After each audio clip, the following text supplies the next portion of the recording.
Hi, good ஈவினிங்க. எப்படி இருக்கீங்க? Welcome to Seetha's ப்ரீஸுங்க.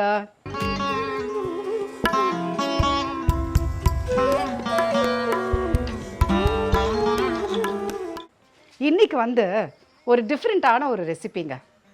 Mutton chops ghee roast. நீங்கள் சாப்பிட்ருக்கீங்களா? ரொம்ப நல்லாயிருக்கும். சாப்ஸ் பண்ணிவிட்டு அதை கீயில் வந்து ரோஸ்ட் பண்ணி சாப்பிட்டா ஸோ யம்மி, நிஜமாவே அவ்வளோ நல்லாயிருக்கும். ஸோ அதுதாங்க நம்ம இன்றைக்கி பண்ண போகிறோம். அதுக்கு என்ன தேவைன்னு பாருங்கள். சாப்ஸ் மாதிரி இந்த மாதிரி ரிப்ஸில் வந்து நம்ம இந்த மாதிரி கட் பண்ணி வச்சுக்கணும். ரிப் கட்டிங் இந்த மாதிரி. ஸோ வாஷ் பண்ணி வச்சுருக்கேன்.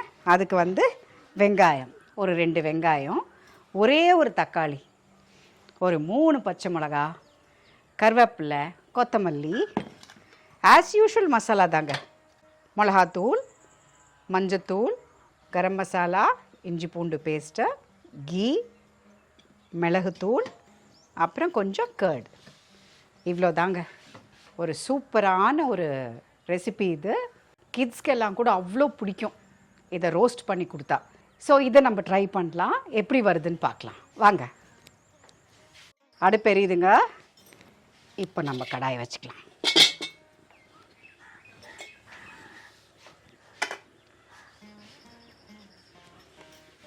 L oil, virgin sesame oil இதை ஊற்றிக்கலாம். நல்லெண்ணெய். நல்லெண்ணெய் ஹெல்த்துக்கு நல்லதுங்க. மோஸ்ட்லி நம்ம நல்லெண்ணெய், கடலெண்ணெய் இந்த மாதிரியில் சமைக்கிறது வந்து ஹெல்த்துக்கு வந்து ரொம்ப நல்லது. ரிஃபைண்ட் ஆயிலெலாம் நான் எதில் பண்ணுறாங்கன்னே தெரியாது இல்லையா? ஸோ மோஸ்ட்லி நம்ம இந்த மாதிரி ஆயில்ஸ்க்கு போகிறது தான் பெட்டர். எண்ணெய் காஞ்சிருச்சு. கொஞ்சம் கருவேப்பிலை போட்டுக்கலாம்.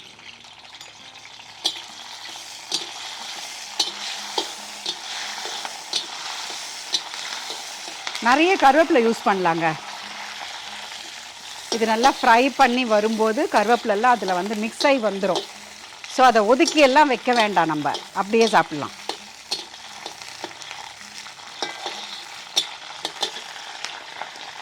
வெங்காயம் போட்டுக்கலாம். வெங்காயம், பச்சை மிளகாவையும் போட்டுக்கலாம்.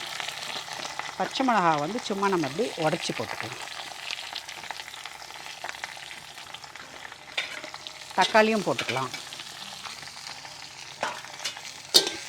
இது கொஞ்சம் நல்லா வறுக்கலாங்க.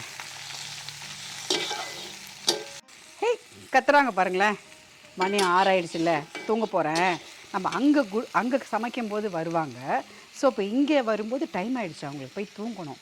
ஸோ அநேகமாக குட் நைட் சொல்லிட்டு போய் தூங்க போகிறாங்கன்னு நினைக்கிறேன். எவ்வளோ நம்ம கற்றுக்கணுங்க இந்த பேர்ட்ஸ் கிட்டே இருந்து, அனிமல்ஸ் கிட்டே இருந்து எவ்வளோ நம்ம கற்றுக்கணும் தெரியுமா?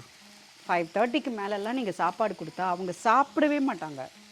6 மணிக்கு நீங்கள் என்ன கூப்பிட்டாலும் சரி, கக்கன்னு சொல்லிவிட்டு அவங்க போய் கண்டிப்பாக தூங்கிடுவாங்க.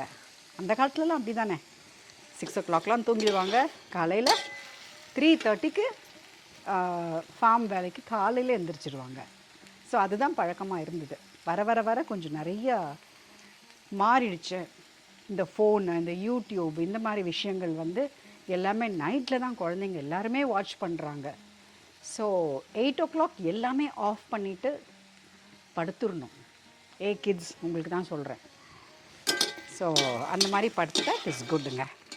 அதில் ஃபோனில் வர அந்த ப்ளூ ரேஸ் வந்து கண்ணுக்கு நல்லது இல்லையாம்மா, தூக்கம் வராதாம்மா. ஹம்சாவும் அந்த மாதிரி தான். மார்னிங் சாப்பிட்டதெல்லாம் ஈவினிங் உட்காந்து அசை போட்டுகிட்டே இருப்பாள். அசை போட்டுகிட்டே இருந்து உட்காந்துட்டே தூங்குவாள். அப்போ நம்ம கூப்பிட்டு என்ன ஃப்ரூட்ஸ் கொடுத்தாலும், வாழைப்பழம் எது கொடுத்தாலும் சாப்பிட மாட்டான். அப்படியே பார்த்துட்டே இருப்பாள்.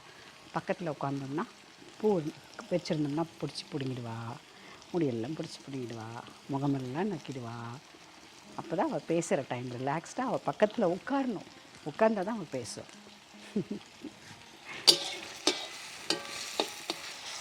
இஞ்சி பூண்டு பேஸ்ட்டு போட்டுக்கலாங்க. ஒரு 1.5 ஸ்பூன் போல் போட்டுக்கலாம்.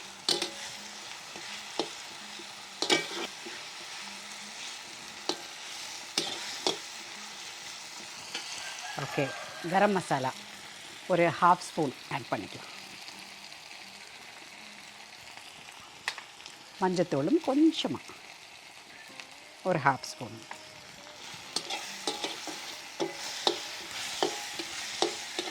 கொஞ்சமாக மிளகாத்தூள் போட்டுக்கலாம். எஸ். ஓ, நம்ம வந்து கர்டு கொஞ்சம் ஆட் பண்ணிக்கலாங்க. டேஸ்டியாக இருக்கும் இந்த கர்டு. அப்புறம் கொஞ்சம் சால்ட்டு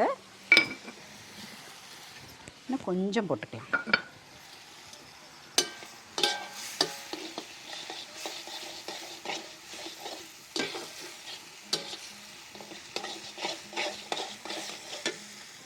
இப்போ இந்த மட்டன் ஆட் பண்ணிக்கலாங்க.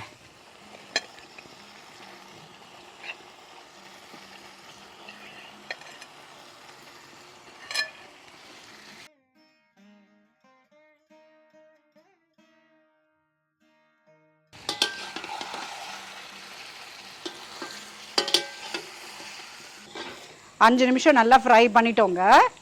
இப்போ வந்து நம்ம தண்ணி ஆட் பண்ணிக்கலாம்.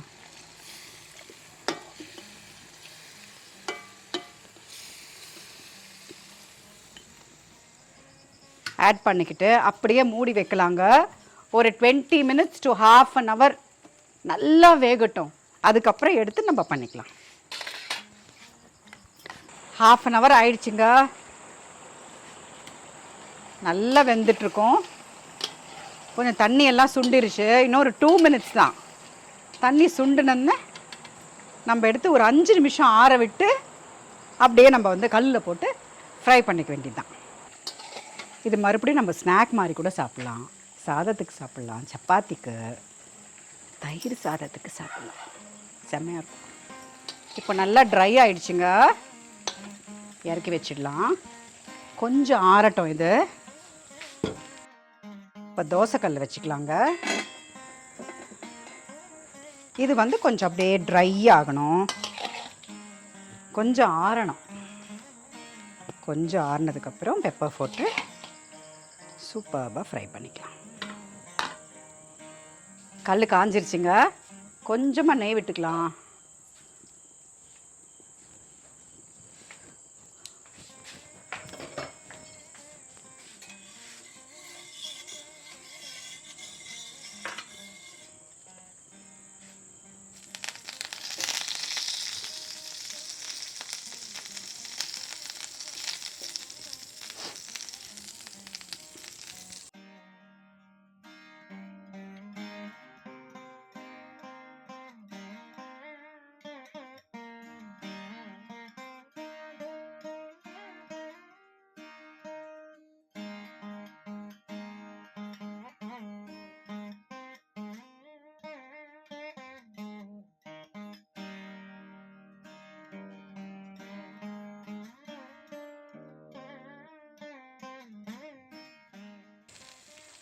Mutton chops ghee roast ready ஆகிடுச்சுங்க. சூப்பராக. ஸோ நம்ம எடுத்துடலாங்க. பாருங்கள் எவ்வளோ நல்லா ஃப்ரை ஆகிருக்கு.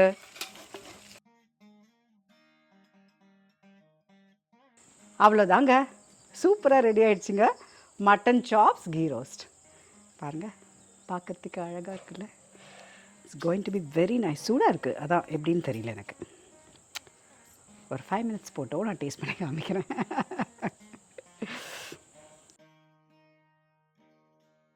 It's so amazing. Simply super. ரொம்ப பிரமாதமாக இருக்குங்க. ரியலி. ஓகேங்க. see you. Bye bye.